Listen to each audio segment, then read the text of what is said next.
Eso, doble gracia. Todos los hermanos, hermanas, ¿cómo están? ¿Todos bien? Sí, se nota que están bien. Sí, Marcelo, gracias. Consulta, ¿alguien viene por primera vez acá a Mar del Gracia? Ah, vale, qué bueno. Bienvenidos, bienvenidos. Que el Señor les bendiga mucho, que se sientan como en casa, que si quieren seguir viniendo son más que bienvenidos, por supuesto.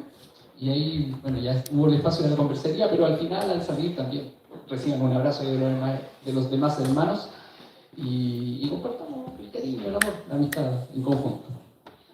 Bueno, vamos a ir al texto del día de hoy. Yo estaba mirando mientras tanto qué apropiada la liturgia, ahí, porque todo lo que resaltaba era referente a la luz. Y es justamente de eso de lo que vamos a hablar hoy día. Así que les voy a pedir que mientras tanto, eso, apaguen sus celulares o los pongan en silencio. No los apaguen en realidad, pónganlos en silencio. No les presten atención. Esa es la idea. Y busquen mientras tanto en 1 de Juan 1, 5. Y vamos a leer el pasaje que está tan bueno, tan interesante, lo necesitamos leer. Sobre todo porque estamos en una serie de mensajes que tienen que ver con el descanso, que tienen que ver con la tranquilidad, con una cosa que necesitamos en realidad, es importante. Lo necesitamos como iglesia y lo necesitamos en todas las áreas de nuestra vida. Y el pasaje de hoy es re lindo, es muy bonito, teológicamente y también estéticamente, porque lo que hace es plantear una temática en términos bien concretos, bien palpables, la luz y la oscuridad, un contraste entre la luz y la oscuridad. Y en ese contraste, la luz permite que vivamos una vida nítida, así clarita, en 4K, por decirlo así. Pero la oscuridad, por otro lado, es algo que la gente que no vive bien ama. Y en la oscuridad de la noche, de hecho, suceden siempre los males más siniestros. Hay que cuidarse de la noche, hay que llegar temprano a la casa para que no suframos alguna cosa, algún contratiempo. Y fíjense que esta metáfora de la luz y la oscuridad es frecuente en la Biblia, y el propio Señor Jesús la utilizó en sus enseñanzas mientras estuvo en la tierra. Fíjense que en Juan 8:12 el Señor Jesús se presentó a sí mismo como la luz del mundo. Eso dijo, yo soy la luz del mundo. Y los vivos, digamos, los que estaban atentos a lo que el Señor Jesús hablaba, reconocieron al tiro un pasaje más antiguo de la Escritura, que está en Isaías 9:2, que decía así: el pueblo que andaba en tinieblas vio gran luz. Los que moraban en tierra de sombra de muerte, luz resplandeció sobre ellos. Y cuando escucharon eso, se dieron cuenta de que Jesús era Dios. Eso era una prueba de la divinidad, otra de las pruebas de la divinidad de Jesús. La luz como... Yo te siento que hace un... ¿O no? ¿Idea mía? Ah, ya, idea mía. Okay. Esta luz como cualidad de la divinidad estaba encarnada así plenamente, íntegramente, completamente en nuestro Señor Jesús. Y el pasaje de hoy resuena con esa verdad. Están en perfecta armonía, no solo porque Juan, que escribió el Evangelio, es el mismo Juan que escribió las cartas, que vamos a leer, sino también porque la temática de que la luz vino al mundo, que es lo que plantea Juan en su Evangelio, se expande acá. La luz nos permite estar en comunión con Dios y nos permite estar en comunión con los demás. Lindo, ¿no? Lindo, pero desafiante también, porque la tendencia de la humanidad y lamentablemente la tendencia de la iglesia también es como andarse arrancando de la luz, como andarse escondiendo. Porque, bueno, y peor aún en realidad, a veces hasta tenemos la tendencia a reemplazar la luz con sucedáneos así baratos, con brillitos, con lentejuelas, con cosas que nos deslumbran. Y eso es una de las cosas que nos tiene cansados como iglesia. Porque lentamente nos va quitando la energía y nos termina matando. Y necesitamos despertarle esto rápidamente. Así que gracias al Señor que escribió Juan su Evangelio y estas cartas, inspirado por el Espíritu Santo, justamente para esto. Ya leamos el pasaje, ¿les parece? Busquen, 1 de Juan, o sea, si que no lo tienen todavía, capítulo 1, versículos del 1:5 al 2:2. Y lo voy a leer. Dice así. Yo lo voy a leer en Reina Valera contemporánea, sé que lo tienen en otra versión, también lo puede leer Y así va haciendo la comparativa. Dice así: este es el mensaje que hemos oído de él y que les anunciamos a ustedes. Dios es luz y en él no hay tiniebla alguna. Si decimos que tenemos comunión con él y vivimos en tinieblas, estamos mintiendo y no practicamos la verdad. Pero si vivimos en la luz, así como él está en la luz, tenemos comunión unos con otros. Y la sangre de Jesús, su Hijo, nos limpia de todo pecado. Si decimos que no tenemos pecado, nos engañamos a nosotros mismos y la verdad no está en nosotros. Si confesamos nuestros pecados, Él es fiel y justo para perdonar nuestros pecados y limpiarnos de toda maldad. Si decimos que no hemos pecado, lo hacemos a Él mentiroso y su palabra no está en nosotros. El capítulo 2. Hijitos míos, les escribo estas cosas para que no pequen. Si alguno ha pecado, tenemos un abogado ante el Padre, a Jesucristo el justo. Y Él es la propiciación por nuestros pecados, y no solamente por los nuestros, sino también por los de todo el mundo. ¿Amén? Oremos entonces. Señor, gracias porque nos enfrentas hoy día a tu palabra. Gracias porque realmente tu palabra nos trae descanso de cosas que están alrededor nuestro, de cosas que nos agobian, que nos aquejan. Y de verdad que en tu palabra podemos encontrar la forma de ser libres de ellas y así que nuestro corazón repose, que respire, Señor. Gracias por esta palabra y ahora ayúdanos para poder estudiarla, para poder ponerle atención, para poder entenderla y practicarla, por cierto.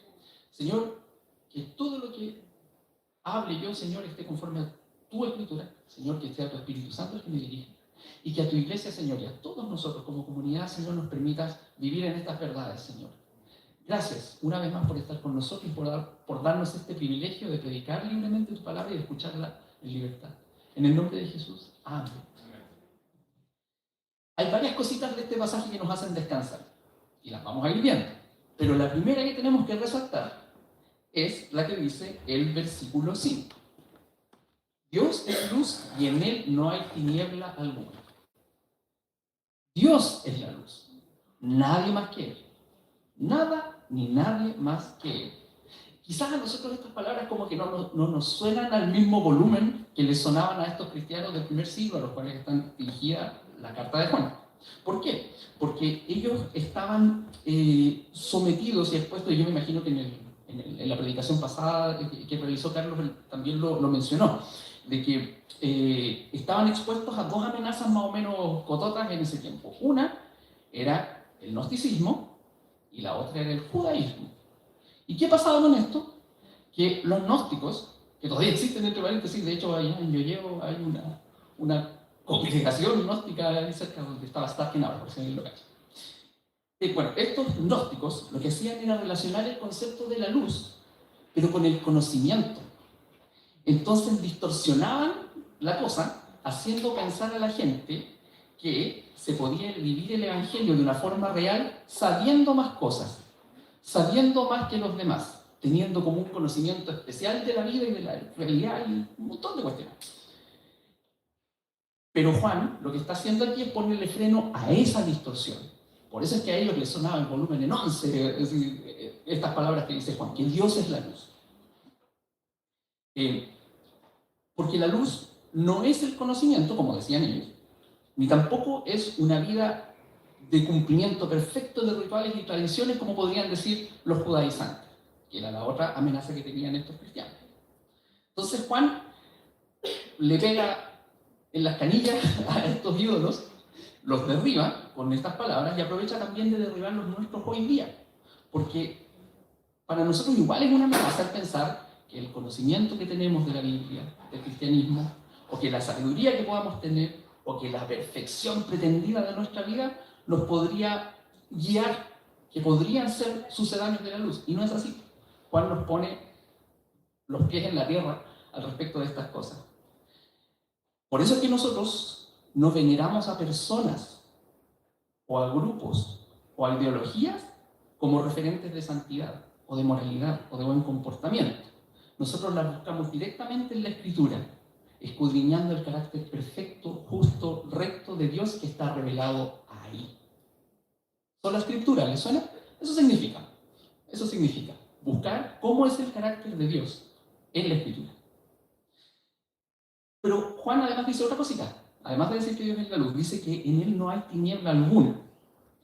Lo que quiere decir esto es que no hay nada oculto respecto del carácter de Dios. Dios no es chueco. Dios no tiene dobleces. Dios es derechito. Dios es recto y es perfecto, es íntegro. Y por eso es que los pactos que Él ha hecho en la Escritura con la humanidad son firmes, son verdaderos. Él los ha respetado. Él prometió un Salvador. O sea, primero, Él prometió castigo si desobedecía a la humanidad. Y así fue. La humanidad fue castigada. Pero Él prometió salvación. Y también lo cumplió. Y envió a su propio Hijo a morir por ello. Entonces, la luz, que no es conocimiento, que no es buen comportamiento, es la propia persona de Dios. Si es así la cosa, entonces lo que nos transforma a nosotros es tener comunión con Él, tener comunión íntima con Él. Lo podríamos decir de esta forma: el secreto para andar en la luz en nuestra vida es tener esta relación íntima con Dios, una relación íntima que rinde sus frutos en lo público, como vamos a ver un poquito más adelante. Y nosotros necesitamos de luz. Esto es importante tenerlo presente porque quizás hoy no tenemos esta amenaza tan marcada del gnosticismo o del judaísmo que tenían los cristianos del primer siglo, pero sí tenemos otras amenazas más contemporáneas, cosas que quieren tomar el lugar de Dios, que nos quieren mostrar una imagen distorsionada de lo que somos y que por esto mismo no las tenemos que permitir, tenemos que estar despiertos. Por ejemplo, las ideologías de género, que distorsionan la imagen de Dios en el hombre, en la especie humana, que sin duda está quebrantada por el pecado, si eso es una realidad. Pero Jesús la ha venido a restaurar, la ha venido a reconstruir. A eso vino Cristo. Otras cosas, ideologías políticas que levantan sus ídolos para ofrecernos bienestar, para ofrecernos progreso, para ofrecernos tantas cosas que al final lo único que nos entregan es división, es decepción. Y otras cosas peligrosas que quieren tomar el lugar de Dios. Estereotipos de personas, de iglesias incluso, que hemos levantado como modelos porque nosotros los permitimos exitosos, o sea, los percibimos, perdón, como exitosos. Hillsong es el ejemplo más reciente. Y por eso los deseamos imitar hasta el más mínimo detalle. Nos obsesionamos con parecernos a ellos, con imitar sus modos de hablar, de vestir, con adquirir lo que ellos tienen. Al final, la luz que tenemos es lo que ellos publican en su Instagram o en TikTok, en las redes sociales, y nos termina finalmente gustando más el brillo, las lentejuelas, estos reflejos de las cosas, que la luz verdadera. No nos gusta la luz porque además la luz tiene una cualidad, y es que, es obvio, pero alumbra, ¿no? La luz alumbra. Alumbra lo que hay.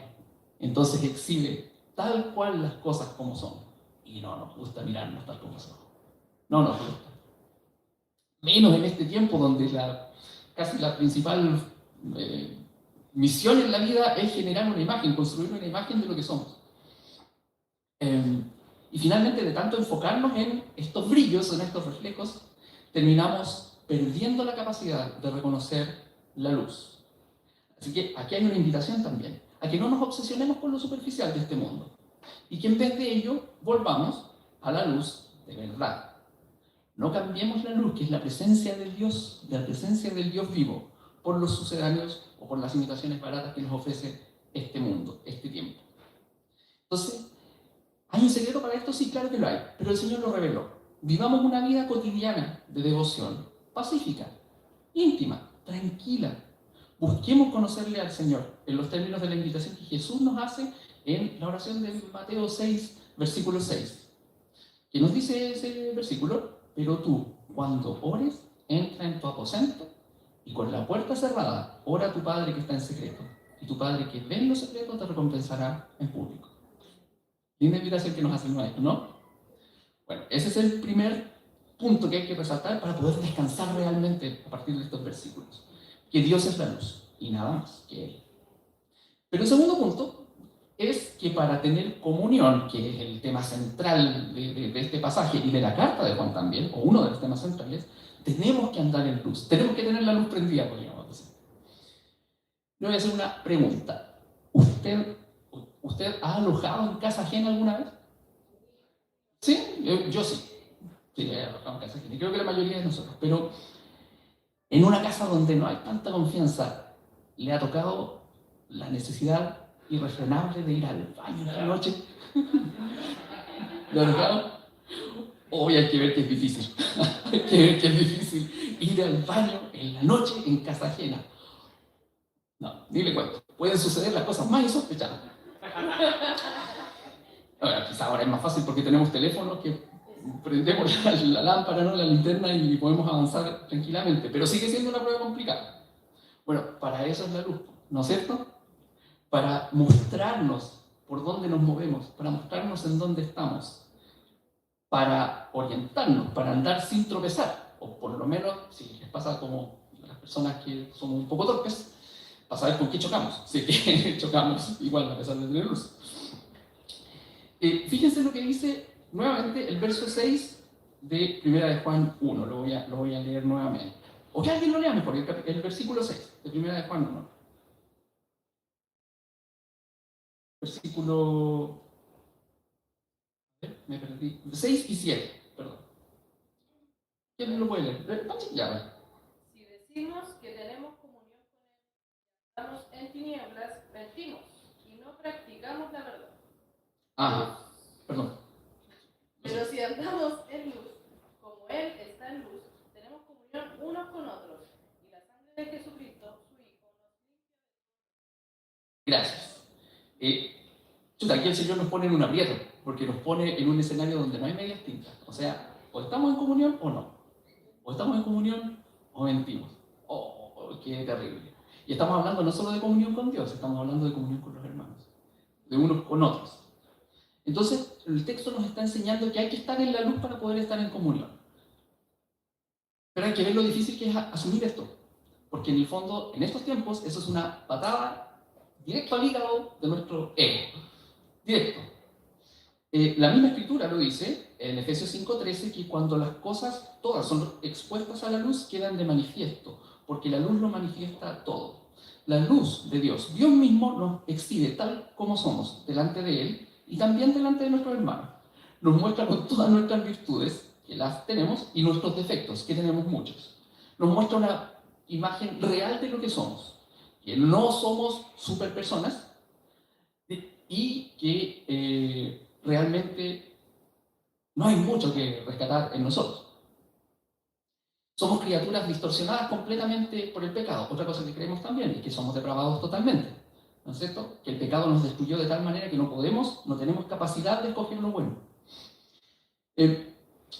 Entonces, por eso, hermanos, nosotros no nos tenemos que asombrar del pecado en medio nuestro.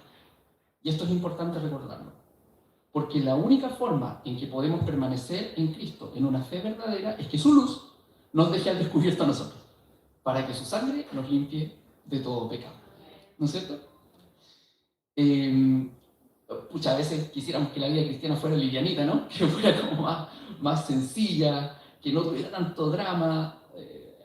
Muchos de nosotros hemos pasado por contextos eclesiásticos difíciles, donde ha habido cosas feas, no sé, injusticia, traiciones, heridas, mentiras y un sinnúmero de malas cosas. O nosotros mismos hemos sido autores de ofensas a otros, hemos sido autores de injusticia y nos hemos dado cuenta.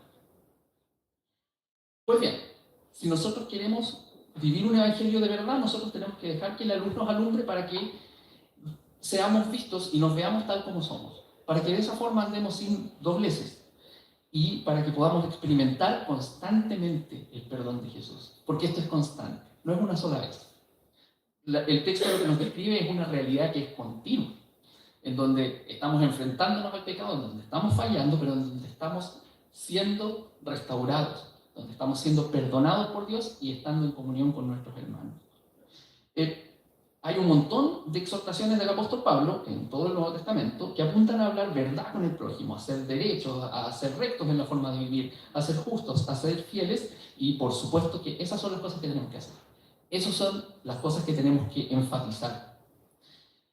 Pero hay que tener presente que son el resultado de la luz de Dios alumbrándonos, no es primero eso. Nosotros nos acercamos a Dios, nos reconocemos pecadores y decimos, oh chuta, cuánto he ofendido a mi hermano.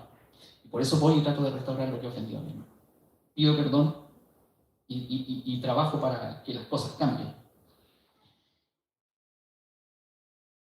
En la esencia de estos versículos está de nuevo la idea de que la forma en que nosotros tenemos que vivir acá en la tierra es en comunión, bajo la luz del Señor, alumbrados por Dios. Y porque queremos ser como Él, porque queremos deleitarnos en su rectitud, porque nos alegramos como criaturas en su perfección y en su santidad, es que nosotros actuamos de esa forma con nuestros hermanos. No actuamos bien con nuestros hermanos para ser mejores, no, sino porque nuestro Dios es así. Entonces nosotros somos como Él, queremos ser como Él y por eso lo disfrutamos. Disfrutamos de hacer el bien a nuestros hermanos porque nosotros entendemos que es pura gracia de Dios, pura gracia, que una tropa de pecadores como nosotros pueda tener en sus manos un tesoro tan grande como el Evangelio. Ustedes conocen este himno, ¿verdad? Sí, seguro que lo conocen, Sublime Gracia, ¿no es cierto? Leer los primeros versos. Sublime gracia del Señor que a un infeliz salvó. Fui ciego, mas hoy veo yo, perdido, y Él me halló. ¿Ustedes conocen la historia de este himno? Más o menos, más o menos. Ya, bueno, un pequeños tips. Lo escribió un ex marinero que se llamaba John Newton y fue como su autobiografía espiritual. ¿Por qué? Porque este hombre era como un punk en el sentido más estricto de la palabra. No tenía ningún respeto por la autoridad, siempre tuvo problemas con obedecer, desde sus padres hacia las personas que estaban en autoridad sobre él. Era más blasfemo que lo que la mente humana podía imaginar. Al punto que, como les decía, era ex marinero, al punto que el ex capitán de su barco decía, no tiene remedio, este es peor que yo.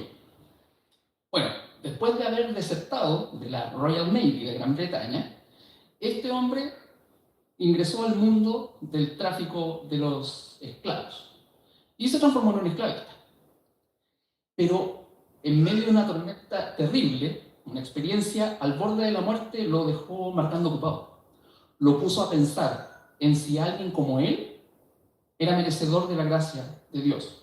Alguien como él, que había sido instruido en la fe cristiana, pero que la había abandonado, y que no solo la había abandonado, sino que se había opuesto abiertamente a ella, que había ridiculizado a los creyentes y hasta calificado a Dios como un mito. Alguien como él podía ser merecedor de la gracia de Dios. Merecedor sin duda no, pero destinatario sí, porque así Dios lo quiso. Y Dios, que se deleita en rescatar y restaurar lo que parece perdido, no solo lo llamó, además lo motivó a componer este himno, que es uno de los que más impacto positivo ha causado en la historia de la Iglesia y que ha servido de ayuda y de consuelo para innumerables personas, entre los cuales me cuento, hasta el día de hoy. ¿No es cierto? Qué lindo, ¿eh? Cómo realmente el Señor puede hacer una transformación de personas pecaminosas como nosotros. Ese es nuestro Dios. El tercer punto que quiero rescatar es que finalmente la comunión con Dios es la que nos alivia, es la que nos hace descansar. Volvamos de nuevo a los versos del 8 al 10. Katy, ¿lo puedes leer, por favor? Si es que lo tengo. Sí, del 8 al 10 y después todo el resto del pasaje en realidad. Del 8 al 10 y después el 1 y 2.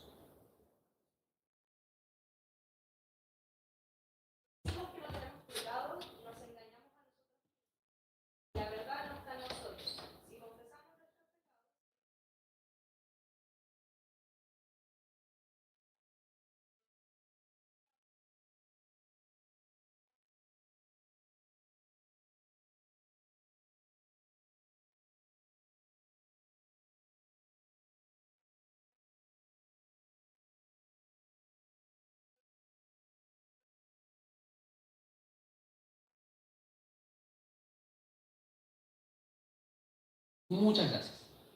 Escucha, ¿no les parece un alivio este texto? Para mí es un respiro muy grande porque hay varias cosas que lo son. Mire, lo primero que nos está diciendo es que estamos en una lucha constante contra el pecado. No la hemos ganado, estamos peleando. Entonces es normal que en una pelea suframos heridas. Es normal que en una pelea perdamos el objetivo. O no sé si normal, pero esperable, ¿no? Es cómo funciona toda pelea. Es probable que perdamos. Y lo segundo, al tiro que podemos rescatar, es que no es una iglesia, no es una lucha de unos pocos miserables individuos, sino que es una lucha de la iglesia en su totalidad. Es una lucha de la totalidad de los escogidos. O sea, no es algo que pelean solo un grupo de hermanos. No es algo de lo que están exentos los pastores, los líderes, o los diáconos, o los presbíteros, o cualquier persona que está en la iglesia, es algo que nos involucra y en lo que estamos metidos todos nosotros como escogidos del Señor. Hasta el propio apóstol Pablo llegó a decir, pues miserable de mí a causa de esto mismo. Y decía también, porque no hago el bien que quiero, sino el mal que no quiero. Eso hago. Así que hermano, hermana, no se sienta menos que nadie por pecar o por fallar. ¿Usted tiene problemas con algún mal hábito? ¿Con algún comportamiento tóxico? ¿Con alguna parte de su carácter? Sin duda que hay un sentimiento de derrota ahí. Hay un montón de sentimientos en realidad. Pero no se deje apabullar por eso. Porque estamos todos en la misma. Pero tampoco se quede ahí. Porque ya la sabiduría popular lo dice. Mal de muchos. Exactamente. Así que nosotros no seamos tontos. Estamos llamados a ser sabios. El Señor nos está dando la forma para vivir victoriosamente en una realidad donde el pecado está presente y golpeando fuerte a cada rato. Y esa forma es la comunión con Dios. Unos con otros. Y unos con otros. Y la forma en la que el Señor ha escogido que todo funcione es la confesión. No como una cosa mecánica, no como ir y decir tal cosa y después seguir la vida como nada. No, la confesión viene de un arrepentimiento profundo que el Señor pone en nuestro corazón. Y de hecho es abrir nuestro corazón para decirle a Dios primero, papá, tengo este problema, ayúdame por favor. Y para decirle después a nuestros hermanos que están en la misma que nosotros, pero que nos ven tal como somos a la luz de la Escritura, pecadores, imperfectos, necesitados de gracia y de perdón, para decirles, esta es mi realidad, hermano mío, ayúdame a cargar con ella, por favor. Y los hermanos, que se saben igualmente pecadores, igualmente imperfectos y necesitados de gracia y de perdón, le perdonan y lo reciben y le acogen amorosamente. Ahora, no nos confundamos, porque la luz lo expone todo. Nos hace ver, como decía al principio, el pecado, la imperfección en 4K. La resolución máxima. Perdonar no es callar. Perdonar no es ocultar el pecado. Perdonar no es meter el pecado debajo de la alfombra. Por el contrario, es reconocerlo, detectarlo, delinearlo y atacarlo a la luz de la Escritura, a la luz de Dios. Porque la Escritura, eso es lo que nos hace ver, lo desagradable que es el pecado. Nos mueve a tomar las acciones necesarias para poder eliminarlo del medio nuestro. Que no se nos olvide que el Señor es implacable con el pecado. Y de recordatorio que nos sirva el ejemplo de Coré en Números 16, que hace mucho tiempo atrás, yo diría años, lo vimos en Historias de Gracia, se predicó de la historia de Coré, un levita justamente, que junto a 250 más se rebeló, se levantó en rebeldía contra el liderazgo de Moisés en aquel tiempo, saliendo después de Egipto. Y más que eso, en realidad, la rebeldía de Coré era contra Dios mismo, porque él lo que hacía era despreciar en el fondo la libertad que el Señor les había dado de manos de los egipcios. Decía, nos sacaste a Moisés, nos sacaste de tierra de leche y miel para venir aquí a morirnos en el desierto. ¿Y qué pasó? Bueno, el Señor puso a prueba a Coré. Y lo que pasó es que la tierra se abrió y se tragó a Coré y a todas sus posesiones, a todos sus bienes. Y a los 250 rebeldes, el Señor los consumió. El fuego del Señor los consumió. Ese es un ejemplo del Antiguo Testamento, pero en el Nuevo Testamento también hay ejemplos muy duros de cómo el Señor trata el pecado en medio de la iglesia. Y de cómo la iglesia debe tratar el pecado en medio de ella. Y ninguno de ellos es ocultarlo o dejarlo pasar. Muy por el contrario. La luz lo pone a la vista y debe ser tratado. Por eso es que tenemos que orar unos por otros, porque esta es la responsabilidad del liderazgo. Y necesitamos que el Señor tenga misericordia de la iglesia, de sus líderes, para que tomen esa actitud respecto del pecado. Ahora, volviendo al ámbito, podríamos decir, personal. En Romanos 8, el apóstol Pablo nos describe el panorama victorioso que tenemos ante el pecado, gracias al sacrificio de Cristo, porque ahí está la clave. Gracias a la victoria de Cristo, gracias a sus promesas, nosotros podemos tener victoria sobre el pecado. Y aquí lo extraje en versión o en traducción del lenguaje actual, porque la verdad es que parece más claro, más actual, justamente. Y dice así, Romanos 8:3. Dios ha hecho lo que la ley de Moisés no era capaz de hacer, ni podría haber hecho, porque nadie puede controlar sus deseos de hacer lo malo. Nadie puede. Dios envió a su propio Hijo y lo envió tan débil como nosotros, los pecadores. Lo envió para que muriera por nuestros pecados, así, por medio de él, Dios destruyó al pecado. Y lo hizo para que ya no vivamos de acuerdo con nuestros malos deseos, sino conforme a todos los justos mandamientos de la ley, con la ayuda del Espíritu Santo. Perfecta armonía de este texto con los versos 1 y 2 del capítulo 2 de Juan, ¿no? De primera de Juan. Jesús es el abogado que nos defiende ante el Padre del pecado del que se nos acusa justamente. Y tiene esa autoridad porque Él mismo nos sustituyó en la muerte que nos tocaba a nosotros por el pecado, para satisfacer la justicia de Dios. Esto es un consuelo y una advertencia. Consuelo porque el perdón, la paz con nuestra conciencia, está en Jesús, en acudir a Él con fe, en confesar a Él primero nuestros pecados para que seamos perdonados por ellos.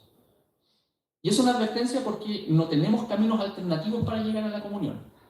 No hay caminos aledaños. No podemos buscar justificarnos, como los gnósticos, por lo que sabemos, o como los judaizantes, por lo bien que nos portamos.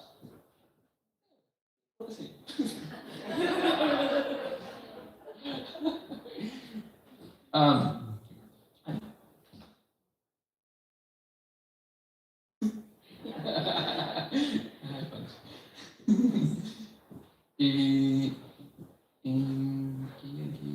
Sí, exactamente. No podemos buscar justificarnos por esas razones a las que aludían los gnósticos o a las que aludían los judaizantes. Así que si usted, hermano o hermana querida, tiene como barómetro de su vida cristiana lo bien o mal que se porta o lo bien o mal que hace las cosas para el Señor, péguese una revisada. Revise lo que está creyendo, revise qué clase de evangelio está llevando adelante y arrepiéntase para que su fe descanse en Jesús y en nada más que en su gracia. Acuérdense nuevamente que una de nuestras doctrinas elementales, como lo decía hace un rato, es la de la depravación total del ser humano, que entre paréntesis se basa en varios textos bíblicos. Voy a nombrar tres: Romanos 3 del 10 al 12, Romanos 5, 12 y Efesios 2 del 1 al 3, y que nos muestran cómo la naturaleza humana es pecaminosa y necesitamos gracia para ser salvos. Como decía, lo central de esta doctrina es que estamos tan corrompidos como seres humanos por el pecado que no tenemos capacidad de elegir a Dios o de elegir lo bueno, de hacer el bien sin la ayuda de la gracia divina. Y esto, nuevamente, está en armonía con el texto de Primera de Juan, en los versos, en lo que acabamos de leer, porque todos los seres humanos tenemos pecado en nuestras vidas. Y si decimos que nosotros no tenemos pecado, nos estamos engañando a nosotros mismos. Y además estamos negando la verdad que Dios mismo nos ha revelado. Por eso es que tenemos que confesar nuestro pecado, reconocer ante Dios que hemos fallado y que necesitamos su perdón, y entonces Dios, que es fiel y justo, nos perdona y nos limpia de toda maldad. O sea, en resumen, la vida cristiana implica reconocer nuestra propia imperfección y pecado, pero también confiar en la misericordia y en el perdón de Dios. Y al hacer eso, podemos experimentar la paz y la libertad que solamente Él puede ofrecer. En conclusión, hermanos, lo que necesitamos es descansar en este concepto, en esta realidad de la comunión, a la luz de Dios. Porque en este mundo tan competitivo, la gente se afana por ser o el más fuerte, o el más hábil, o el más rico, o el más influyente. Y a la luz de este desafío, se empiezan a construir una cáscara que proyecta solamente esos aspectos, lo que queremos mostrar, y que inhibe a los demás que no le aportan ese relato, que no le aportan esa historia. Y estamos tan bombardeados, hermanos, de relatos de éxito, de bienestar, de placer, de gente que le va bien, parece que no tiene problemas en la vida, gente que vive una vida maravillosa realmente. Pero son relatos parciales nomás, por hermanos míos. Solo muestran los que nos quieren mostrar. Pero los que han sufrido esto, y bueno, todos lo sufrimos de alguna manera, sabemos lo difícil que es construir una imagen y mantenerla. Es un desafío imposible. No dan las fuerzas para hacerlo. Basta un paso en falso para que toda esa delicada construcción mediática se caiga a pedazos. Un paso en falso para ser funados. Un paso en falso para ser cancelados. Un paso en falso para perder todo aquello por lo que nos hemos desvelado. Y el Evangelio nos libra de este peligro, hermano. Porque nos muestra tal y como somos. No se la tenemos que vender al Señor, ni a nuestros hermanos tampoco. Nos pinta el cuadro completo. Somos seres que fuimos creados perfectos, pero que, como especie, escogimos la imperfección. Entonces, al estar en la luz de Dios, somos libres para ser tal como somos. No como un comentario orgulloso, no como una bandera de lucha, así como yo soy, como soy, no, me da lo mismo. No, sino con la humildad de reconocernos pecadores imperfectos. Y al estar en la luz de Dios, también somos libres de las expectativas falsas sobre nosotros mismos y sobre los demás. Como Carlos ha dicho repetidas veces, ¿qué podemos esperar de nuestra esposa o de su esposo en el matrimonio? Pecado. No podemos esperar un príncipe azul o una alma princesa. Lo que tenemos que esperar es pecado. Es eso. Entonces podemos vivir en libertad realmente al estar en la luz de Dios. Podemos andar en la luz, podemos estar en comunión. Y esa es la voluntad de Dios. Para eso murió Cristo. No le quitemos valor a su sacrificio y a su victoria. Así que confesémonos unos a otros nuestras ofensas. Vivamos en justicia, en rectitud, en santidad. Como dicen en el sur dicen cuando alguien anda con cosas medias malas, así, anda con vacas robadas. No vivamos con vacas robadas. Vivamos en rectitud. Pero que esto sea el resultado de deleitarnos en conocer a nuestro Señor, en conocerlo íntimamente, buscando con paciencia en la Escritura cómo es su carácter, cómo son sus sentimientos perfectos y puros. Que sea la realidad de esta canción en nuestra vida, que a varios les va a sonar. Al estar en la presencia de tu divinidad y al contemplar la hermosura de tu santidad, mi espíritu se alegra en tu majestad. Te adoro a ti, te adoro a ti. Cuando veo la grandeza de tu dulce amor y compruebo la pureza de tu corazón, mi espíritu se alegra en tu majestad. Te adoro a ti, te adoro a ti. Oremos, hermanos. Señor, te damos gracias por esta porción de tu palabra que hemos podido disfrutar en la mañana, Señor. Y queremos pedirte misericordia, Señor, para nosotros como iglesia, que nos protejas de las apariencias falsas, Señor, que nos protejas de las cosas que aquejan a tantos hermanos nuestros en el mundo, Señor, y que nos ayudes a descansar en la comunión en ti, Señor, en esta comunión preciosa, bajo tu luz, Señor, iluminados por ti, viéndonos tal cual como somos, Señor, y viendo cómo Jesús cubre tanta multitud de pecados, cómo su sangre preciosa nos va perdonando tanto, nos va restaurando. Sin duda que hay cosas que se rompen y que no se pueden arreglar de nuevo, pero incluso en aquellas tú te manifiestas, Señor. Incluso en aquellas traes consuelo, traes perdón, traes nuevas cosas. Señor, gracias por ser tan amoroso con nosotros. Por favor, ayúdanos. A quienes estén luchando con esto, Señor, por favor, dales paciencia, dales amor. Y darles la convicción de que no necesitan convencer a nadie de nada, Señor, sino solamente deleitarnos en conocerte a ti, Señor, en buscar las bellezas de tu carácter y de tu presencia, Señor, en la Escritura. Ayúdanos, Señor, a poder ser personas que seamos francos, honestos, tal cual como somos, Señor, y que en medio de ello también vayamos siendo transformados por ti, Señor. Que no nos quedemos pegados en decir, es que somos como somos, porque eso no es lo que nos está diciendo tu palabra. Al contrario, si tú enciendes la luz en nuestras vidas, es para ver lo que está mal y para poder cambiarlo, Señor. Cuando uno ve algo malo, después ya no lo puede dejar de ver. Señor, ayúdanos para no pasar por alto las cosas que están mal.